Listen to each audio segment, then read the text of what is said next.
Good evening, guys. Welcome back to my channel. Today is Friday, March 14th. I'm gonna talk about GH. I know it's super late. I'm sorry. If I told you about my day, you wouldn't believe me, or maybe you would, but you'd be sad because I don't even really believe in myself. But anyway, I just finished watching GH. So I'm gonna talk about it for a little bit. Ooh, how was the episode? I was upset with the episode overall. I didn't like what happened with Carly, but I'll get to that in a little bit. So I'll try to at least go in order here. Um, it was nice to see Yuri. So it was off to a good start. When I saw Yuri, I was like, "Oh shit, we get a Terry mention and we actually get to see Yuri." Okay, what? I was so surprised, but it was nice to see him for, that whole 10 seconds that he was in the scene. Hope they paid him well. We have Lois and her mom. I can't remember her name. Lois and Lois's mom and Gio playing bingo because Lois's mom carries her bingo kit with her everywhere. I hate how cartoony, it's not caricature. What is that? The thing that's like demeaning. I feel like they make Lois and her mom especially like a demeaning version of like what somebody from the neighborhood from Brooklyn would be like. I don't care too much for all the extra, but I don't know people from that background, so maybe I'm just ignorant to that. So I could be wrong. It wouldn't be the first time. It wouldn't be the last. Then we have Brooklyn walks in talking about the secret. Mad that Lois's mom knew too. Her grandmother knew too. Like, let's keep talking about those secrets out loud. That's the way to keep them a secret, Brooklyn. Charlotte and Lulu, my favorites. Don't care. I do think I have something about them later on. I don't know. Let me see. I wrote Charlotte and Lulu like twice as categories and didn't put anything under either one. That's crazy. All right, maybe I do later. Let me just go back to order. Okay. I do have some for Charlotte and Lulu. Lulu says she thanks God Charlotte is home. Charlotte says, "Don't thank God, thank Papa." That little girl crazy as hell. Here's a Cassadine through and through. I don't know what kind of, the crazy kind of Cassadine. There's only one kind of Cassadine. They're all crazy in their own ways. Anyway, then we see Sonny and Isaiah. Isaiah's doing a checkup on Sonny. Christina walks in with Rocco because she just walked into places and people just show up at places because that's realistic. Sonny and Liz says Isaiah's just there to bring him some meds because he wasn't feeling well. Then we have Trina and Kai, and I actually smiled at them. I was like, "Oh, this is cute." They were on the couch talking about. Trina was saying how their first two dates weren't technically dates, and so this needed to. Kai asked how to make this feel like a date, and they kissed, and it was cute. It was sweet. I think that's the first moment that I've actually had that was just like genuinely, oh, for them. Usually it's always, some skepticism or some sarcasm in there, but I actually did appreciate that scene. It was cute. We have fake Brennan on the phone checking on Joss. Very disturbed by that. Carly knocks on his door, kisses him, and I'll just stay with that. I just gotta find him because I can't. My blood pressure will rise and fall if I go talking about Carly, then something else and come back to Carly. I just need to get all of that out of the way. This is what annoyed me the most. Maybe not. I don't know, but it definitely annoyed me. Carly basically begging Brennan for another chance, saying that she overthinks things because that's what she overthought things because that's what she does. Bullshit. Not the Carly Spencer I know. Overthinks what? Carly is impulsive. Carly will think for like 2 seconds and then do some shit and then do some more shit and then do some more shit and then think about it and be like, "Oh, maybe I shouldn't have done that, but I'm not sorry. Sorry, not sorry" type. That's the Carly I know. I don't know who this person that was standing in front of that man begging him was. Disgusting. Shout out to Laura Wright though. You're doing a great job. I know you can't love this. I know you can't. But she was acting like she was into it. She was practically really throwing himself for her. Even when she said sorry, he was like, "Sorry for what exactly?" I gagged. I could not. It physically was making me ill. But like I said, Laura Wright gave her all to it. And then they have them, doing the doing the deed. I don't know, so to speak. And they had the music playing as they do on soap operas. Why was it all romantic music? Like this was a beautiful thing. This is why you need a good director, because it should have been like the vision should have been that this was sinister. It should have been like somebody about to get killed music or something, because that was not romantic and not sweet. That man is using her daughter, manipulating her daughter, and using and manipulating her and lying about everything. That's not romantic. And that's why the real Jack Brennan left. She almost got in the shower with him. Excuse me. Almost got in the shower with him. But then there was a knock on the door. Carly goes to the door. It's room service. I was like, why would they leave a cart out there? Like, I don't understand. Especially if Carly's the one who ordered room service. Like, they don't know that's the boss. And maybe they wouldn't because it's Brennan's room. But I imagine, like, he's still treated as a special guest. And even a regular guest. Maybe if I thought that Carly had instructed them to leave it at the door, but the way that she was looking around confused, that's not what happened. But then we see Valentine pops up around the corner after Carly shuts the door. I guess he's here to finish the job. You can kill Brennan. I wouldn't be mad at that, because I don't have any use for him, especially not with this actor. Again, no disrespect to the actor. I'm sure you're great at some things. I know him from something, actually. I just can't think of what it is. But I don't think he was like a leading man type. I think he was like kind of like bumbling and silly and a little goofy, which is probably more in his wheelhouse. Brennan, the real Jack Brennan, he set a standard of, he was just suave and smooth and charming, and like he walk in a room and have zip ties and be like, girl, I'm gonna kidnap you, and you'd be like, all right, like tie me up. What? I don't know who this is. Such, if you had to recast, it's such a bad recast. I personally believe that the actor left the role because he saw where the story was going. And I mean, that's just what I believe, because that's what I think. I don't have any evidence or any proof of that. But prove me wrong. Now, so that's all the Carly and fake Brennan out of the way. Let's see. Christina walked in with Rocco. I talked about that. So when Kai and Trina are hanging out, Ava calls Trina, says she locked out, she needs her help. That didn't feel right to me. I was like, I don't feel like this is. It's like something was off. And then we see when Trina gets to the gallery. First, Trina's disappointed that Kai's just like, all right, I'll walk you out. And like, you could tell. Which is a good job to the actress playing Trina, because you could sense the disappointment in her. But she gets to the gallery and it's a party for her. It's let's see, Stella's there, Curtis is there, Portia's there, Taggart is not there, Kai is there, Gio is there, Emma is there, Laura is there, and some random people that I don't think were actual like characters, just background people. Why couldn't they have it at the Savoy? Like, why couldn't Portia call Trina and say, hey, I left my purse at the Savoy, can you go pick it up for me? Like, why couldn't she have something a little nicer? Her last birthday party was nicer. Like, nothing wrong with the gallery, but it just felt cheap. I didn't like that part. Let's see. Laura gave her a gift from Ace, had made her a card. That was cute. I was like, nice to mention Ace. Ace could have been there. This wasn't the type of party that was adults only. Ace could have, I mean, it was, but it didn't have to be. Ace could have been there.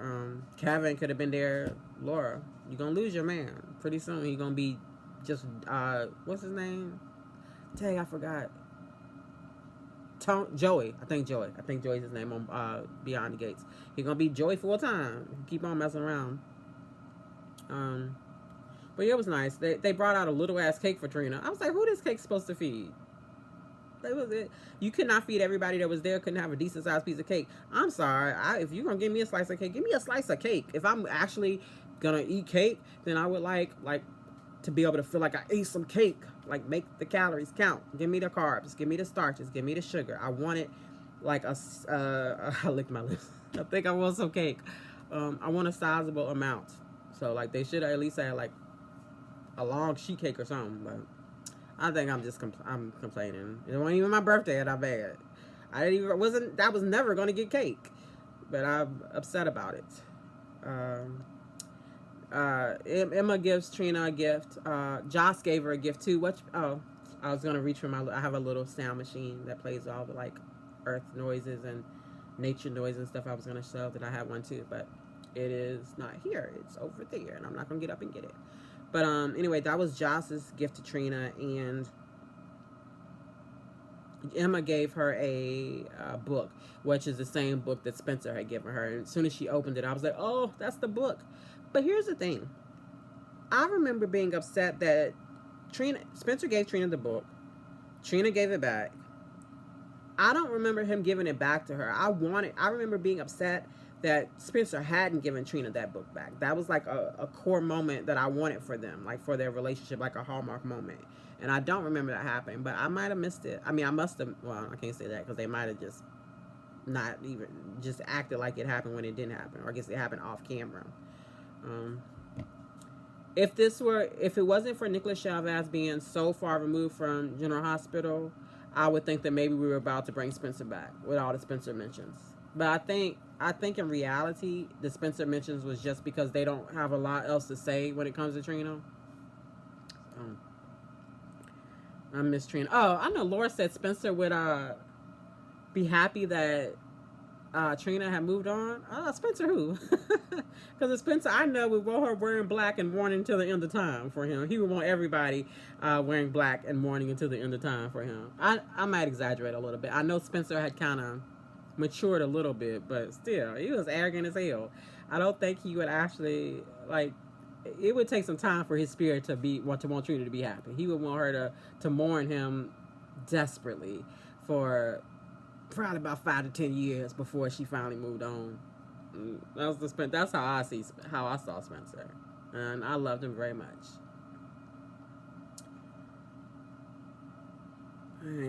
Yeah, Charlotte and Lulu, blah blah blah.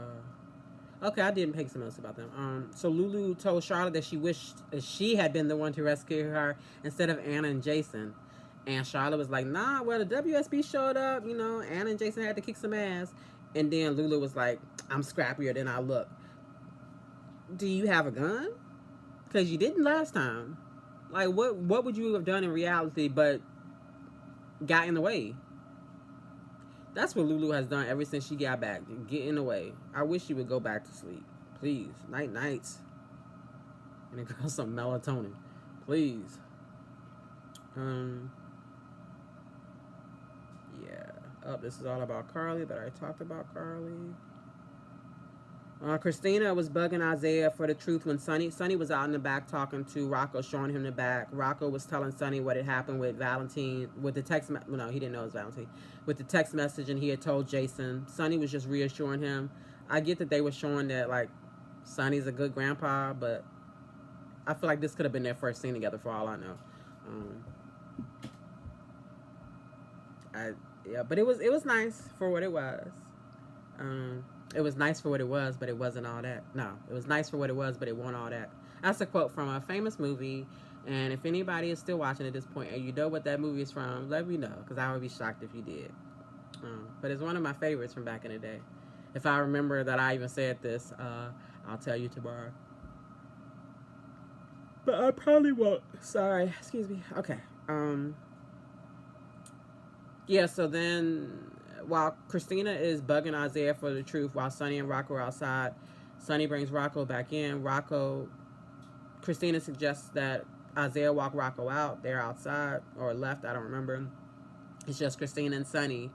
And Christina's like, tell me what's going on. Sonny's like, oh, I don't want you to wear it. She's like, well, I'm going to wear it now, so just tell me. He tells her that it's something wrong with his heart. I was like, Sonny, we've known that for decades. This is not breaking news. What are you talking about? But then, when he came back from break, he went into detail. So there's that. All right, this is where I talked about Trina and already said that. Just like I said, Sonny and Rocco weren't close. I don't remember Rocco and Charlotte being that close. Like, they hung out a little bit, but not a lot. Like, it felt like they may have been building that relationship, but we didn't get to see it. Like Charlotte lived with them, lived with Rocco barely, barely. She was at Sam and Dante's, but they didn't have enough room. She was at Laura's more, and Rocco didn't live there. Yeah. So I don't know. It's more rewriting history, changing like the family dynamics. Like we're too dumb to notice. Um, all right, and I think the last thing we have is Portia and Ava at the gallery, at the party, sitting on the bench, surrounded by people, talking about deep dark secrets. I hate it when soap operas do this. Like, I love Beyond the Gates. If it was Beyond the Gates, somebody would be like, "Ooh, what happened? Huh? Let me see." Like somebody, people would have been paying attention, and but this, they were like, they weren't even really whispering. They could have been like in the hallway or something. They was in the bench in the main room with everybody. It's like the show is trying to annoy me. Like, I seriously bet if I checked my blood pressure before I watched GH and during and after GH, it would be much higher. I know that for a fact. I don't know that for a fact. And I shouldn't be wishing high blood pressure on myself at my age, but sometimes I just be saying shit. But I also believe it. I do believe my blood pressure is probably higher when I watch it. I don't know how it can be. It's so annoying, but it was alright. Oh, Portia did thank Ava for introducing her to Rick. That was helpful, but not helpful. You know, we know how that goes. We've seen it in the rest of the episodes this week. All right, I'm gonna check one more time and see if I missed anything. Not that it was much to miss. Yeah, I think my favorite moment of the day would have been Trina and Kai when they were just on the couch chilling. It was just very sweet and simple. It shows like you don't always have to have like these glamorous moments. The quiet, intimate ones are just as important. For me, that moment did a lot for me in accepting and appreciating their relationship. Like that, like 2 minutes of them on the couch. Oh, I didn't say this. Gio saying Emma has been great lately. I was like, define lately. When does lately start? And Emma says, this is who I am now. And so Gio says, well, who is the real Emma? She's gone. This was a recast, Gio. I get that it's confusing, but we've lost Emma forever. You're dealing with this person. I'm sorry for your loss. Stop. All right. Thank you guys so much for your time, your attention, liking, commenting, sharing all the things, and putting up with me and my attitude. It's crazy. I'll like have like these days where I'm negative about the show, and then I'll be like, tomorrow will be better, and then there's a better day because it's a better episode, and then it's like right back down. It's like this. I'm so sorry. I've tried my best, and if you ever feel like I'm being too much of a bitch, well, don't say that. First of all, you can say it. You feel like I'm being too negative. Like, cause so far that's not the feedback that I've got, even though that's the feedback I'm giving myself up here. But if I see that from you all, then I think it can motivate me to like try harder to put on a happy face, even though I don't want to be fake. But maybe I don't know. I just want to get better and be worthy of the time that you give me. Life is short. I know for me, well, for everyone, life can be short. Like, we don't know how long we are given. We're here. The world is getting crazier and crazier every fucking day. I am very selective of who I give my energy to and where I put my time. Especially on YouTube, like, I only want to engage with people who are nice. Like, I like nice, kind-hearted people who are respectful to each other. Like, I'm at my age, I'm not going to willingly volunteer myself for a situation that is disrespectful or to me or that doesn't feel good. So I wouldn't want anybody to watch this and not feel good about it. So if that's the feedback, please let me know, because I will try. I don't know exactly what that looks like, but I know I would try to be better if you tell me that I need to be better, because I care about your opinion. Because if you guys aren't here listening or watching, commenting, then it's just me talking to myself, and that might make me a little crazy. No. I don't think it would make me crazy, but I think that it would take the joy out of this for me. So I appreciate you guys. As always, I have to just talk at the end, but I appreciate you guys so much. I do think there's something special is going to happen this weekend. I have to make sure. I know I said this last week, and then everything that I had planned last week fell apart for different reasons. But I think that this week will be better. Tomorrow I'll be recording my Severance review with my daughter. I know she's not gonna back out. So that'll be good. And then I'm like 90% sure of Sunday. I just have to get all my ducks in a row and make sure. But so we'll let you know. All right, I'm gonna take my ass to bed, I think, or yeah, bed. Live long and prosper. Thank you.